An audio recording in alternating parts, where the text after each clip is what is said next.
Hello friend, आपका स्वागत है लर्निंग टाइम में। आज हम बात करें इंडियन रेलवे फाइनेंस कॉरपोरेशन की वैकेंसी के बारे में। इसके आपके रिक्रूटमेंट नोटिफिकेशन है उसके बारे में बताऊंगा। इसके लिए आप किस तरीके से आवेदन कर सकते हैं, क्या आपका एलिजिबिलिटी क्राइटेरिया, कोई कौन सी वैकेंसी है, क्या सैलरी रहेगी, सारी चीज़ों के बारे में इस वीडियो में बात करेंगे। पर इन सब की बात करने से पहले मेरी आपसे एक रिक्वेस्ट है, आपने अभी तक हमारे चैनल लर्निंग टाइम को सब्सक्राइब नहीं किया है तो प्लीज़ गाइस सबसे पहले आप हमारे चैनल को सब्सक्राइब करें, जिससे कि आपको डेली गवर्नमेंट जॉब की सबसे पहले जानकारी मिलती रहे। फ्रेंड बात करते हैं इंडियन रेलवे फाइनेंस कॉर्पोरेशन की वैकेंसी के बारे में। इसके ऑप्शन नोटिफिकेशन में चलते हैं और सारे महत्वपूर्ण लिंक नीचे आपको डिस्क्रिप्शन बॉक्स में देखने को मिल जाए, जिससे कि आप इजीली जाके आप जानकारी चेक कर सकें। फ्रेंड बात करते हैं इस वैकेंसी की।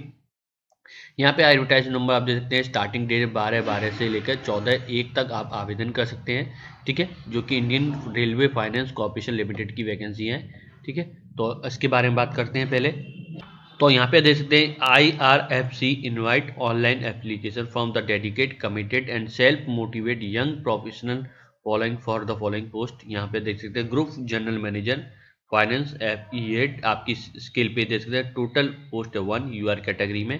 ग्रेजुएट विद आपका प्रोफेशनल क्वालिफिकेशन CA, आपका CMA, इंस्टीट्यूट चार्टेड अकाउंटेंट या institute of cost accounting of India, या full time MBA, post graduate diploma business administration management with specialisation finance with a minimum 70% mark from reputed university institute, minimum 20 year आपका post qualification experience in central या state PSU bank finance institute NBFC या RBI reputed organisation ऐसे executive working 2 year immediate lower grade E7 पे यहाँ पे देख सकते हैं, ठीक है। मैट्रिक्स लेवल आपका 14 CDA 7 CPC form candidate working other than government PSU में प्लीज रेफर टू नोट, ठीक है। 52 आपकी एज की यहाँ पे एज लिमिट जो है 52 दे रखा है, ठीक है। यहाँ पे देख सकते हैं joint general manager law E5 scale of a 80 से 2,20,000। नंबर ऑफ आप पोस्ट है 1। LLB 3 year with graduation any stream regular base from आपकी रिकॉग्नाइज्ड यूनिवर्सिटी या institute with a minimum 60% mark. यहाँ पे देख सकते हैं यह आपका 5 साल का integrated law course with a minimum 60% mark होने चाहिए। कैंडिडेट शुड हैव आपका enrolled in the an advocate with the bar council, ठीक है। मिनिमम 10 साल का आपका post qualification experience, minimum 8 year in law officer legal department of central state PSU bank finance institute NBFC RBI reputed organisation, ठीक है। 45 आपकी as they रखी है, ठीक है। यहाँ पे आपको जानकारी प्रेफरेंस आ रहा है उसके बारे में यहाँ पे आप नोट कर सकते हैं। Deputy general manager finance E4 यहाँ पे स्किल ऑफ एज 70 से 2 लाख तक देगा। टोटल नंबर ऑफ पोस्ट 2 है UR कैटेगरी में। ग्रेजुएट विद आप दे सकते हैं प्रोफेशनल क्वालिफिकेशन CA आपका यहाँ पे दे रखा है from institute chartered accountant institute of cost accountant of India with यहाँ पे या फिर फुल टाइम आपका MBA, post graduation diploma in business administrative management specialisation finance with a minimum 70% आपका होना चाहिए यूनिवर्सिटी रेप्यूटेड यूनिवर्सिटी इंस्टीट्यूट। 70 आपका मिनिमम 7 साल का आपका पोस्ट क्वालिफिकेशन एक्सपीरियंस होना चाहिए central state PSU bank finance institute NBFC RBI, ठीक है। यहाँ पे आपका प्रेफरेंस शैल बी गिवन तो दोस्त candidate who pass educate professional qualification experience in area risk management resource mobilisation working 2 year immediate lower grade pay आप देखने को मिल जाएगा। 43 आपकी एज रखी है, ठीक है। डेप्यूटी मैनेजर की दे सकते हैं E2 स्किल पे 50 से 1,60,000 एक वैकेंसी है। ग्रेजुएशन इन आपका professional qualification of CS from आपका institute of company secretary of India. Desirable दे सकते हैं preference shall be given to those who have additional qualification LLB from recognised university. आपके इंस्टीट्यूट में 60% मार्क होने चाहिए। मिनिमम 2 साल का आपका पोस्ट क्वालिफिकेशन एक्सपीरियंस होने। डीलिंग विद लीगल आपका companies with matter state PSU bank finance institute NBFC RBI reputed organisation executive working for 2 साल का आपका इमीडिएट लोअर ग्रेडेड आपका होना चाहिए। 38 आपकी एज दे रखी है, ठीक है। यहाँ पे आपको सारी जानकारी यहाँ पे आप चेकआउट कर सकते हैं, ठीक है। यहाँ पे आप देख सकते हैं पोस्ट आपको दे आपका यहाँ पे CTC not should be less than, इसके लिए आपकी वैकेंसी के हिसाब से यहाँ पे दे रखा है, ठीक है। रिलैक्सेशन और कंसेशन के बारे में आ रहा है वो यहाँ पे आप चेकआउट कर सकते हैं।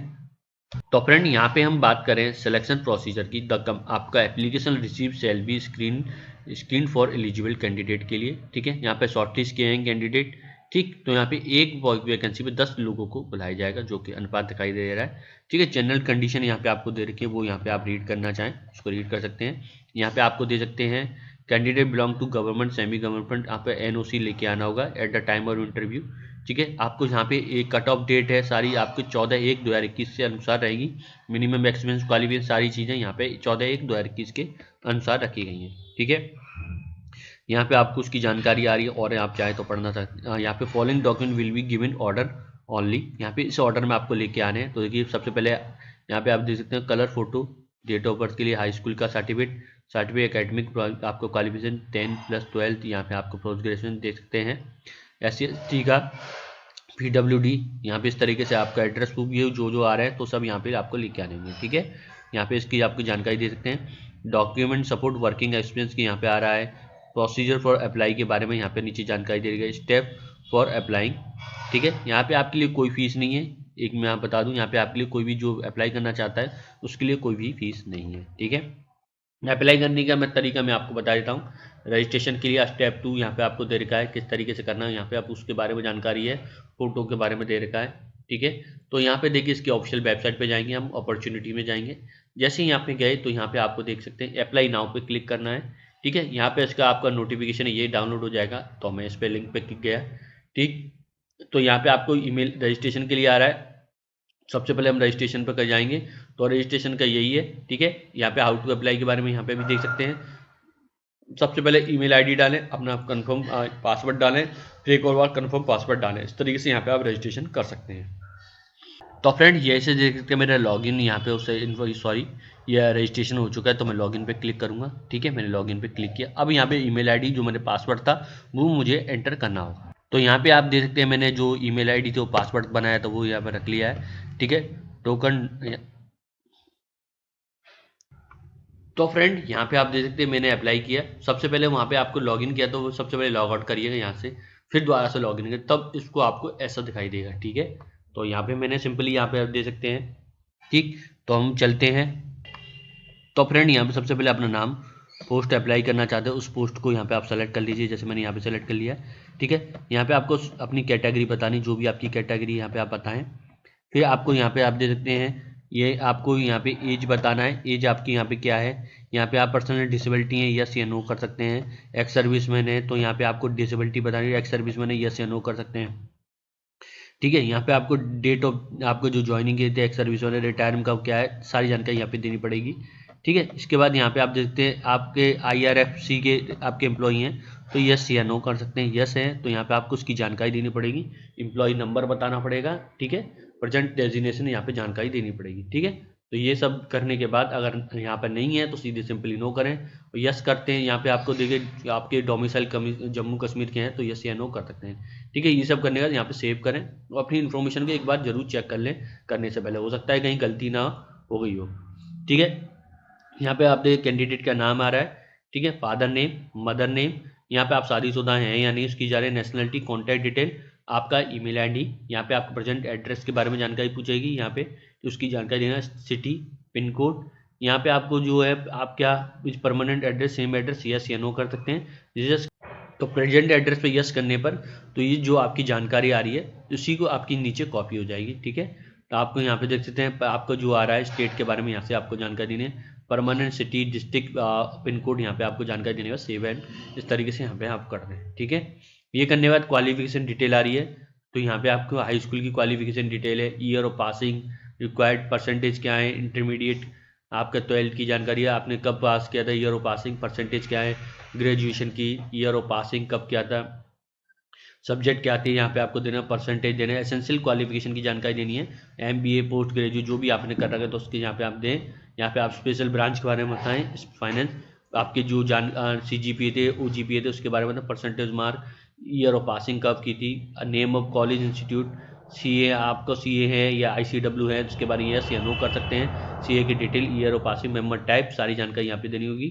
ठीक है। इस तरीके से यहाँ पे आपको देनी है, ICAW है तो इनकी सबकी जानकारी यहाँ पे देनी पड़ेगी। ठीक है। यहाँ पे आप देखते हैं यहाँ पे अगर आपको कंप्यूटर प्रोफिशिएंसी है तो यस या नो कर सकते हैं। इस तरीके से ये सब करने के बाद ये आपकी क्वालिफिकेशन डिटेल है, वर्क एक्सपीरियंस की डिटेल है तो वो वो उसमें वहाँ पे करना है। वर्क एक्सपीरियंस मिनिमम 20 आपको year post qualification in central state PSU, जो भी यहाँ पे आपको देखने को मिल रहा है इसमें होना चाहिए।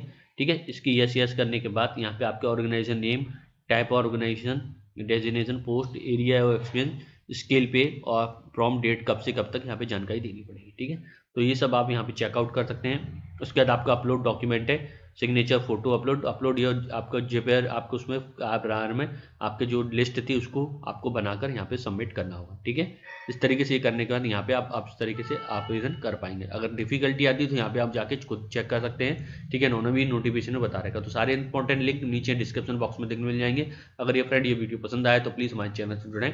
डेली आप लोगों को ऐसी गवर्नमेंट जॉब की रिलेटेड जानकारी मिलती रहेगी। फ्रेंड वीडियो देखने के लिए धन्यवाद।